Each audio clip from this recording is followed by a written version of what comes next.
Nongeye kubasuhuza cyane mwese mukurikirana Voice Media Rwanda TV. Dutangiye isomo kwiga KUDODA season 18 episode 52 aho turi gukora iri kote ryacu muri kureba hano. Iri kote rero rigiye kurangira, turimo gusatira ku musozo, ariko we mushyashya bagira nkwereke isomo turi kwiga iryari ryo. Ni iri kote uri kureba hano, reba ko rimeze imbere n'inyuma, ni modeli nyine, kuko ubundi amakoti akunda kugira modeli bitewe nuko bishaka, ariko agakoti nyine gasanzwe kameze neza n'ubundi. Iyi nayo ni modeli. Utabona ari ibisanzwe ukavuga ati nta modeli iriho.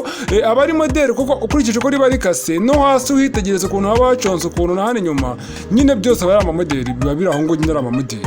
Rero nta koti ritagira modeli wenda ryabaho bitewe nuko bishaka, biterwa buriya nuko umuntu abishaka. Ni ukuvuga ati rero we mushyashya nyuma yo kubona iri kote ryacu, reka nkwereke zimwe mu ncamake zagiye ziranga iri somo, cyangwa se harimo n'ibyo wenda abantu musanzwe muri kwiga mutari muri bubone mu ncamake ariko mutarabona. Icyo gihe urabitegereza nabyo uraza kubibona neza akantu ku kandi. Nta gutinda rero, reka nkwereke incamake.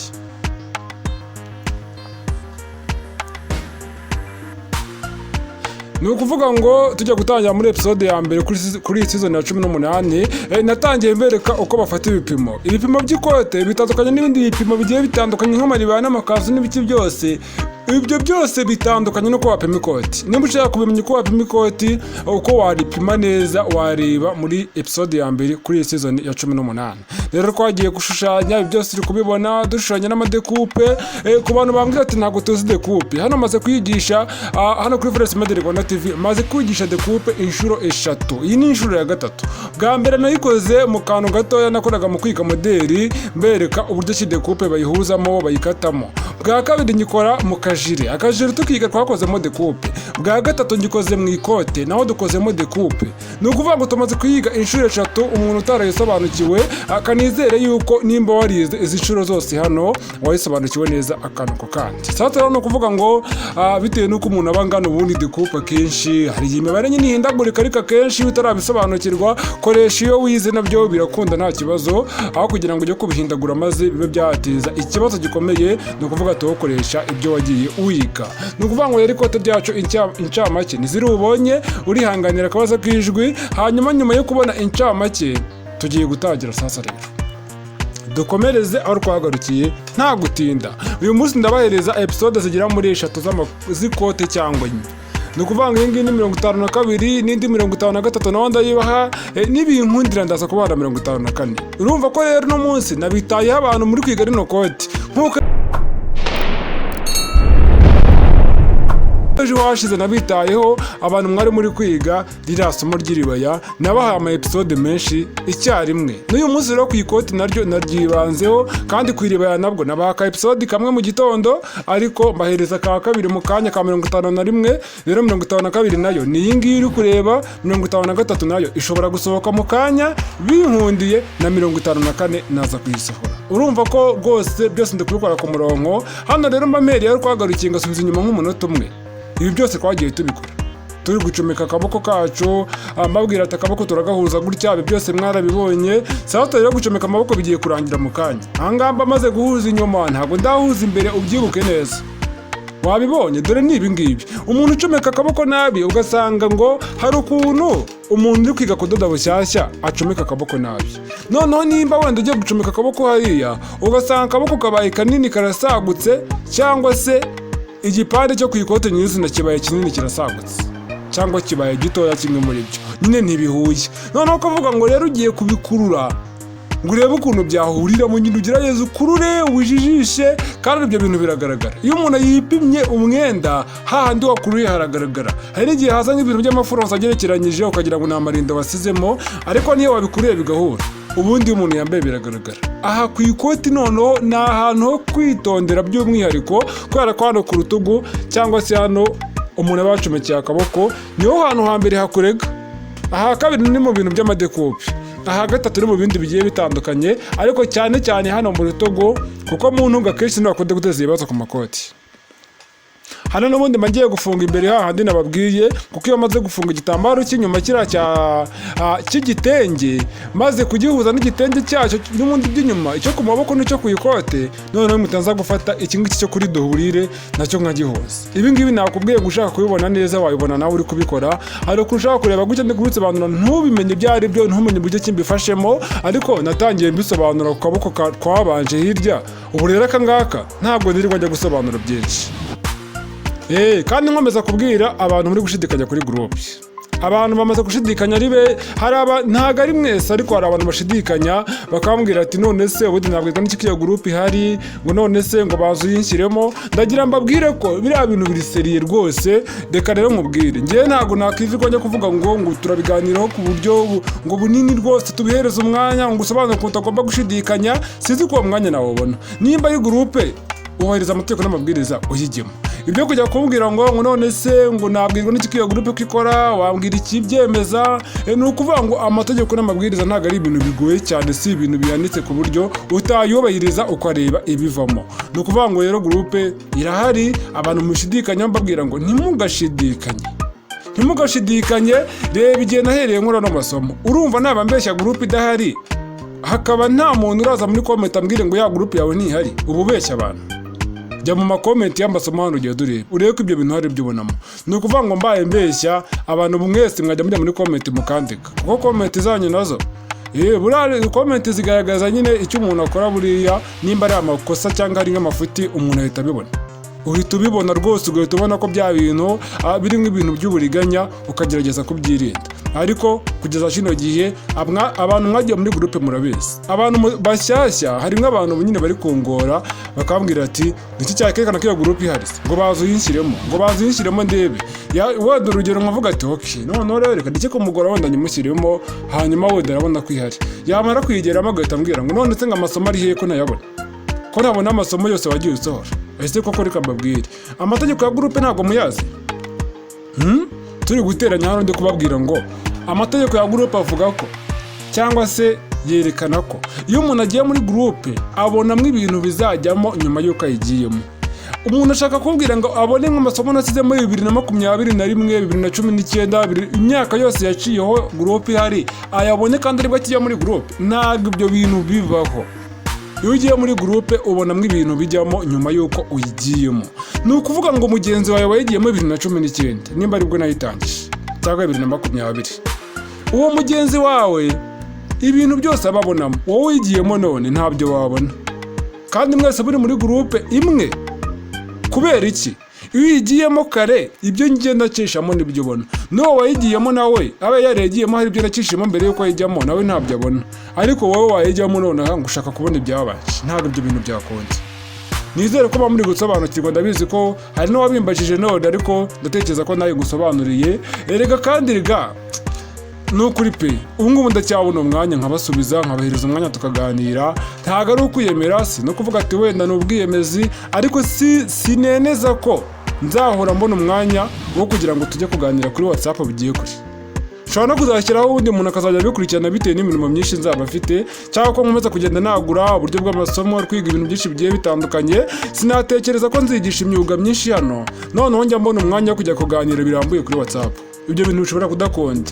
Rero mu gihe bitazajya bikunda, uwo nzaba nasizeho azajya kubwira ngo kora ibi ujya muri groupe byonyine, nujya kumubaza kwihorera. Nahise ko azaba yakubwira ibyo agomba kukubwira, kandi inshingano zo kubikubwira gutyo hari ibindi bintu bizaba birenzeho. Kanizere ko musobanukiwe.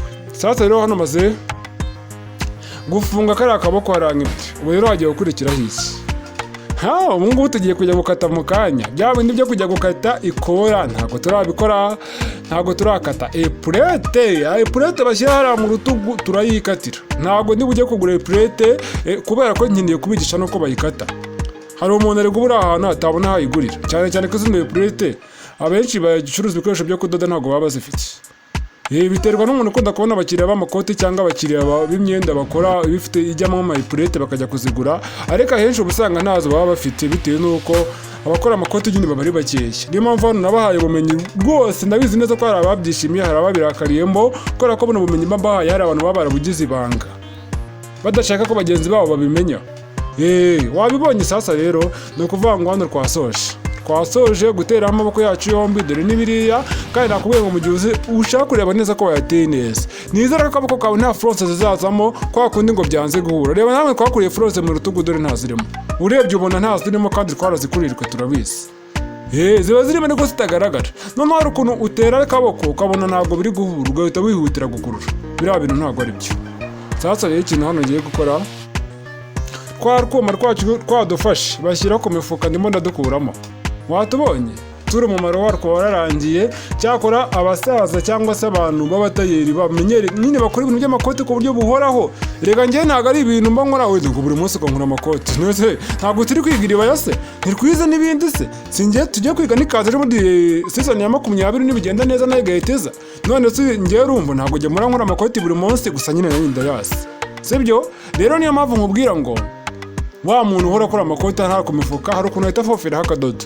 kakagumaho akazagakuramo nyuma yaramaze gutera ipasi ariko ngiye nyine uko mba ndi kwihuta vuba vuba nyine ni vuba vuba hano rero ngiye kuzinga igitambaro urabonye ko ngizinze dore ngiki ni igitambaro dore ngiki cya gitenge twakasemo ikoti dore ngiki iriya bivuze ngo hano ngiye gukora iki ngiye gukata ikora ibi bintu byitegereze neza akantu ku kandi kuko ntabwo ndi bwongere kubigarura ibyo nkubwira nyine biraba ari ibyo utaza kumbwira ngo hari ibyo utabonye ni ukuvuga ngo rero hano ikintu ngiye gukora ngiye guhina hano imbere nimba uzi ko tuba tubikora ku ishati ya kigabo tugiye kureba igipimo kiri mu ijosi si mubizi noneho hariya hantu hahera ubuntu bw'ubucafu nyine hari ahadafunze niho ngiye guhera mpima menye ngo iri josi ryanjye rifite kangahe aha hantu ngomba gutera ikora hafite kangahe kuko iri kora ndarikatira ku gipimo wabonye ahantu nturutse hari ubucafu niho ngomba guturuka urabona ko hano harimo 9 wabonye ko ari 9 bivuze ngo nimba ari 9 uko nahimyemo 2 ubwo nanjye rero ndafata rya 9 nkube 2 urumva ko ari 18 ariko ninjya gupima hano uko muri igitambaro ngiye kugihinamo 2 n'ubundi ni rya 9 cyakwa reka pimire hano inyuma ya riziyeri ubonye hano umereye inyuma ya riziyeri nanze guhera hariya kuri riziyeri kugira ngo itazagaragara ariya magambo ari hariya dore hariya niho mereye ibintu ugomba kubimenya nta bintu byo gukora umwenda ngo ushyireho ibintu by'inyuguti izo nyuguti se umukiriya atazikunze wamukizwa n'iki kandi uzi neza ko ibintu by'inyuguti ataba ari sawa cyane kubivangira mu mwenda mu bwiza bwawe biriya bintu biba byarakozwe n'uruganda ni marike zabo ariko tugiye mu kudoda akenshi tuzikuraho kubera ko hari abantu batabikunda ariko cyane cyane hari ibitenge ngo bita ngo ni ibya superi wax n'ibiti byose biriya rero bakunda kurekeraho inyuguti hasi niba nazikubeda kugira ngo zigaragare kigaragare nyine igitenge cyari cyo hari ibitenge badakuba hano rero wabonye ko ari rya 9 ryacu wabibonye dore ngiryo rya 9 kakarizeri nagakasi noneho nimara gupima 9 hano ndatambikamo kangahe byitegereze neza wabibonye reba iriya mibare ntambitsemo hariya ndayivuga ari uko maze kuyikonfirima neza ko ariyo ntambitsemo hariya ni ukuvuga ngo urabona ko ntambitsemo 5 aha byitegereze neza taza kumbwira ngo ntiwabibonye naho mfashemo 5 kandi cyagiye wamenye ko nafashemo 9 ndence umurongo hariya kuri ka 5 ibintu ni kubibona dore ngakariya noneho hano ngiye guhita manukamo rimwe hariya ku ihiniro mise manukamo rimwe noneho ngiye guca umurongo uturuka hariya ku ruhande umanuka kuri rya rimwe hariya ibi nabyo nizere ko ubibonye noneho hano naho mpime manukemo nibura 2 n'igice wakabonye 2 n'igice noneho ahangaha naho hano hasi mise ntambika imetero ntambika 4 nturutse he hamwe kuri rwa ruhande rwatambitsemo ya 2 n'igice noneho mpite nturuka umurongo muri ya 2 n'igice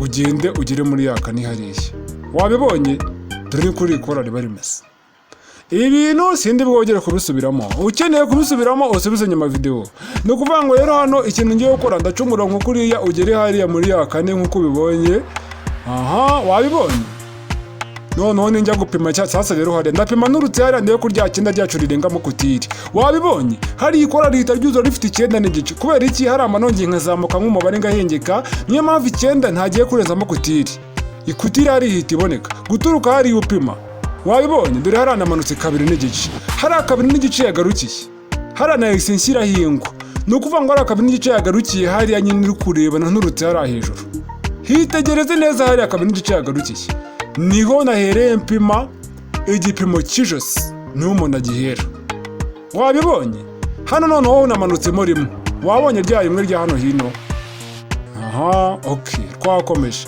Hano nyuma ya rimwe bivuze ngo wasigayemo 4 kuko nari nafashemo 5 bwa mbere nyuma yuko manutsemo rimwe hahise hasigara 4.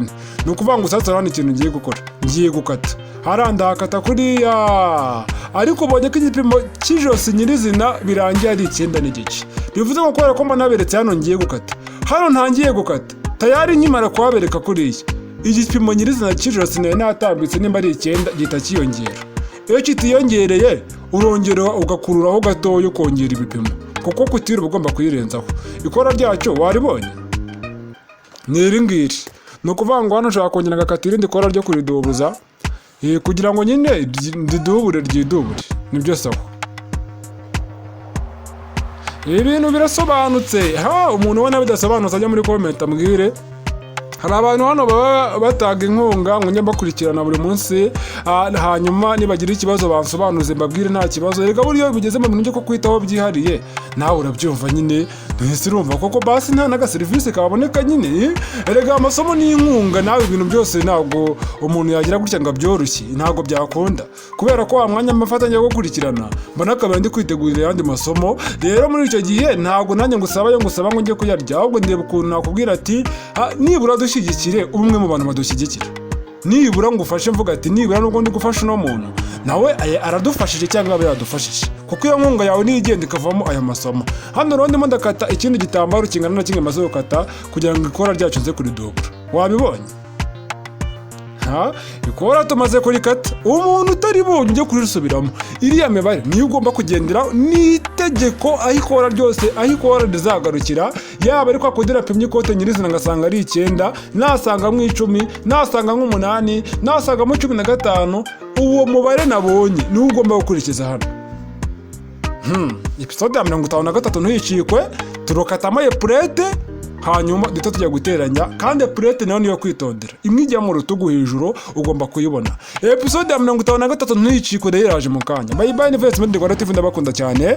Umenye neza ko wakoze subscribe nyuma yo kuyikora rero nimero y'inkunga ngiyaho ngaho guteranya 2 amazina urabona Valence gusa ushobora kubona n'irindi zina ariko hagataho uri ahantu wenda bitakunda gutanga inkunga kuri nimero nyandikira kuri WhatsApp n'ubundi kuri iyo nimero turebe ubundi buryo kugira ngo ibi byose ni mu nkunga zanyu ni mu nkunga zanyu twese nanjye ni yaba nge yaba mwe kandi ubufatanye bwacu buzatuma tugera kure uko dushyiramo imbaraga tugera kure. Nimba ushaka kudushimira ariko nyine urebe ukuntu nawe udushyigikira inkunga zawe tuzibyaze umusaruro. Bye bye ndabakunda cyane.